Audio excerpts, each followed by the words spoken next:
ওই গো, তুমি খাওয়াটা বন্ধ করবে? উফ, ওটা তো জল ঢালতে চলে এসছে। ওইসব এসে গেছে। আরে ওই তো মন্দির খুলে দিলে বলে। তাদের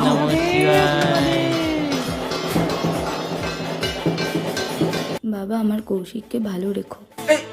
এই মেয়েটা তো আগের বছর সৈকতের নামে ব্রত রেখেছিল, আর তার আগের বছর কৈলাসের নামে, আবার এই বছর কৌশিক। কি বলছো গো প্রতিদেব? ওইটুকু মেয়েটা 3টে স্বামী?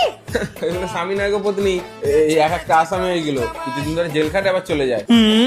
যা বলেছো। বাবা, আমাদের আশীর্বাদ দাও, আমরা যেন সারা জীবন একসাথে থাকতে পারি।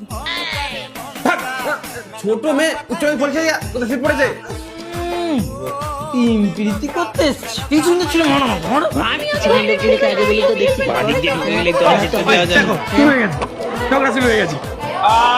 প্রতি বছর তোদের লাইনে দাঁড়িয়ে ঝগড়া করা চাই। আরে আমি তো এখানেই আছি, একটু দেরি করে জল ঢাললে কি এমন ক্ষতি হবে? প্রতি বছর সেই একই জিনিস। ওই দেখতে কিন্তু হেভি লাগে বলা।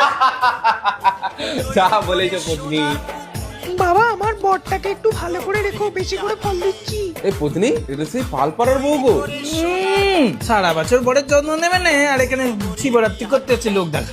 আমি যাই বলো, অনেক ফল দিয়েছে কিন্তু। তোমার তো গেলা পেলে আর কিছু চাই না, শুধু ফল ফল ফল দিচ্ছে বলে যত আশীর্বাদ দিয়ে দিবে। পত্নী রাখছো কেন? আমি আশীর্বাদ দিচ্ছি। এই কি করছো? এই গায়ে উঠছে কেন?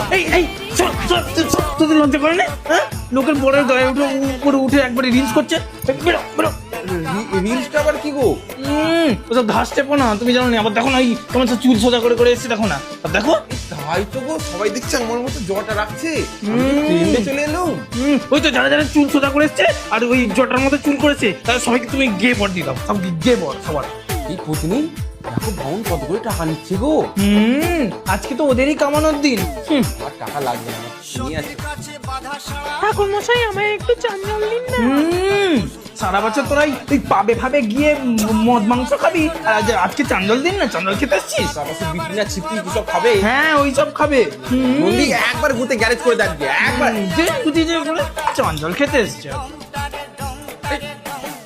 এই দুধের সুবিধা নয় তো, প্যাকেট দুধ। হ্যাঁ, এই আমার স্বামীকে দেওয়ার মতো একটা গরুর দুধ জোটে না তোদের।